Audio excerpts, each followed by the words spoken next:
Here we are closing out another warm and dry day in Denver that has been stuck on repeat this winter. Thanks for joining us tonight. I'm Kyle Clark. I'm Kim Christensen. The pattern is a problem up in the high country as well, where snowpack is forecast to drop lower than it's ever been by the middle of January. 9 News Chief Meteorologist Kathy Sabin is here with a look at the numbers. Not good. The numbers are not good. La Nina persists, and we're not seeing any major shifts in the La Nina pattern. And with this dominant ridge of high pressure overhead blocking cold air and moisture, we're left with temperatures running some 20 degrees above average, mid-60s along the Front Range. But in the high country, it's been a snow drought. The snowpack level about half where we like to see it at this point in the season. The problem is, looking at the longer range models, the next 10 to 14 days, we're not seeing much of any appreciable snowfall coming in. We've got the chance for a few snow showers, but not enough accumulation to make a dent in these numbers, which will continue to dwindle as this ridge continues to build, pushing the storm track north, and all the cold and snow stays to the east of us. Now, there are a couple of weak fronts coming in on the northwest flow, so yeah, there may be an occasional snow shower tomorrow and again on Friday, but nothing that's going to make a dent in the snow drought or help with the snowpack numbers in the high country. So weather headlines: how long will the warm, dry pattern continue? We'll talk about that, the chance for more elevated fire danger concerns, and there's another system coming in Friday. But first, the sunset tonight along the Front Range. You all have been sending in so many pictures from Parker to Lakewood to Windsor. We'll have much more on the sunset as well. This week, Tina Peters' legal team will take their fight to get her out of prison to a state appeals court. They're hoping to turn a symbolic presidential pardon that can't touch her state charges into a real release. Peters is serving a 9-year sentence for scheming to tamper with election systems in Colorado. She was searching for President Trump's false claims of election fraud. Trump claims to have pardoned her, but does not have that power, because again, these are state charges keeping her in the pen. Peters' inmate record shows that her mandatory release date is February of 2033. Currently, she's parole eligible in December of 2028, but that could move even closer, even earlier each month. The longer an inmate is incarcerated in the DOC, the closer their parole eligibility date comes, as long as they've been behaving themselves. Tonight on the CBS Evening News, Democratic Governor Jared Polis again said that he would look at giving Peters clemency like he would any other inmate, which is what he's been saying for months. Today, Barry Morphew pleaded not guilty to murder in the death of his wife, Suzanne. He was arraigned in Alamosa County. This is the second time Morphew faces a potential murder trial. He was first arrested in 2021, almost a year after Suzanne's disappearance from her home in Chaffee County. The charges were dropped in 2022 after the prosecution mishandled the case. Suzanne's remains were found the next year in Saguache County. Prosecutors say new evidence from the autopsy tied Barry to tranquilizer found in Suzanne's bone marrow. A grand jury indicted Barry Morphew last June. He's currently out of jail on bond.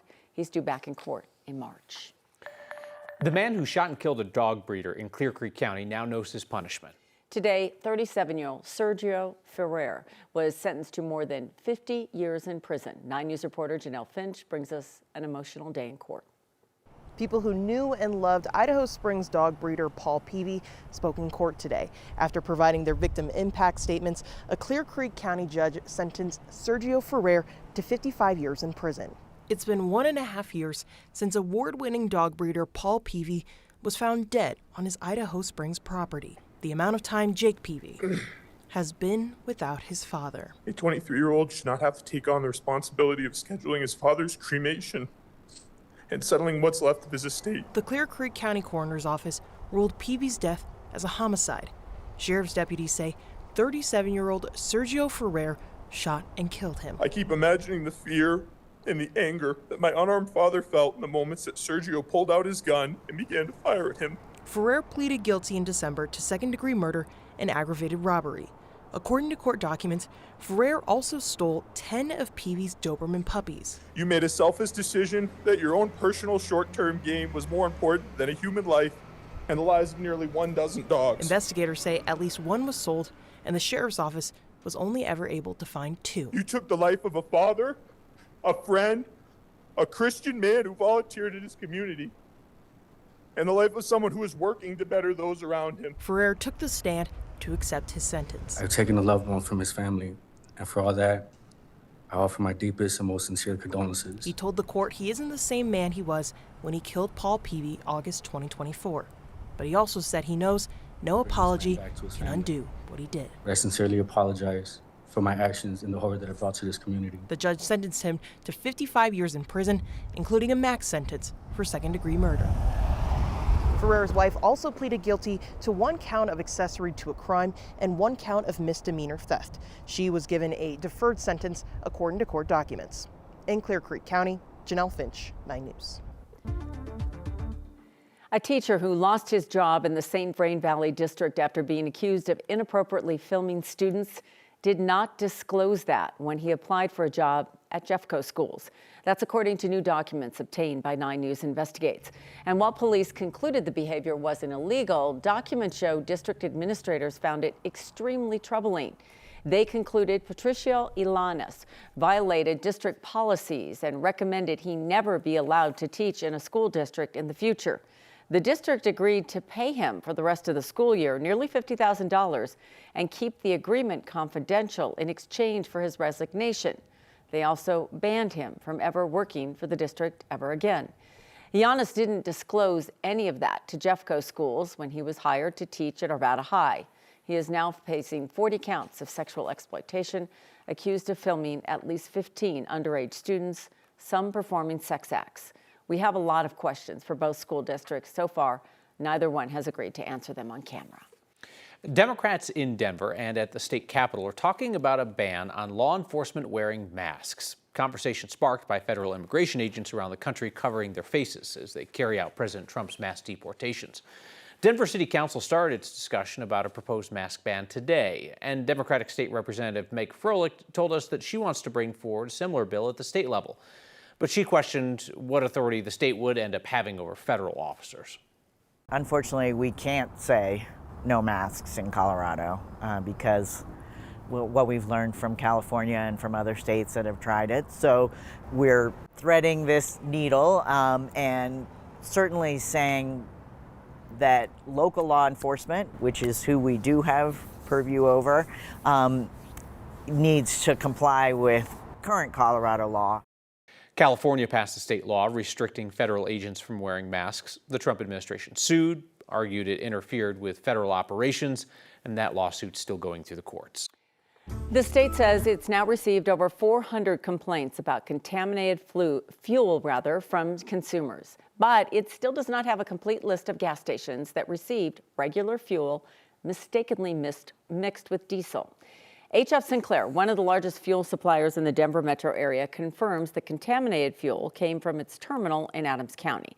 The state originally said 3 retailers, Costco, King Soopers, and Murphy Express, received the contaminated fuel between Wednesday and Thursday of last week. We now know some Safeway, Circle K, and Sinclair stations were also impacted.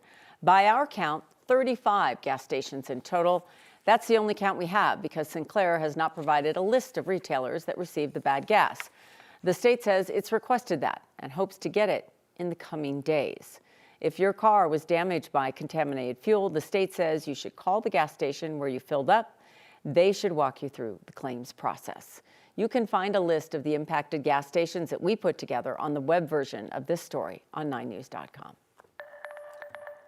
Waymo's self-driving cars are training all over Denver right now before riders can actually start using them. Training, the lesson learned when one ended up parked in a bike lane this week.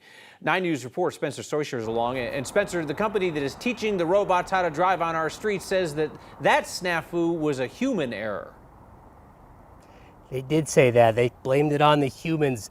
The company says right now that they've got about 12 of these autonomous cars out in Denver, but they're all being trained by human drivers. I asked Waymo when they plan to roll this out for riders here in Denver with the autonomous cars. Got back abroad later this year.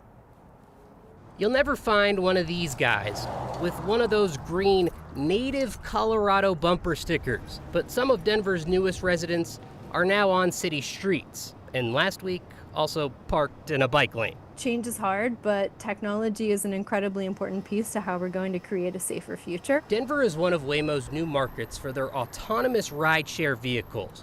We're starting to see more and more of them around the city, about a dozen. But right now, they're driven by people as they're trained to learn our roads and snow. The thing with the Waymo in the bike lane today is that it wasn't being driven autonomous. It was being manually driven when it parked in the bike lane. Jacqueline Claudia is the executive director of the White Line, an organization started by the family of cyclist Magnus White, who was struck and killed by a driver along Highway 119 in Boulder.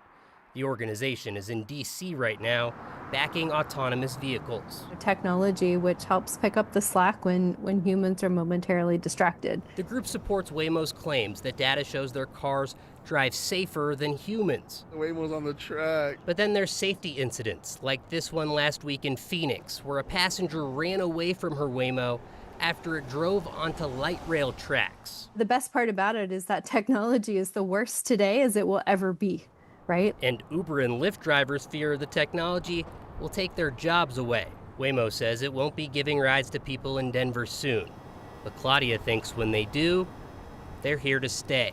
Slowing down advances which are literally going to save lives because somebody might need to find a different job is really not in service to society.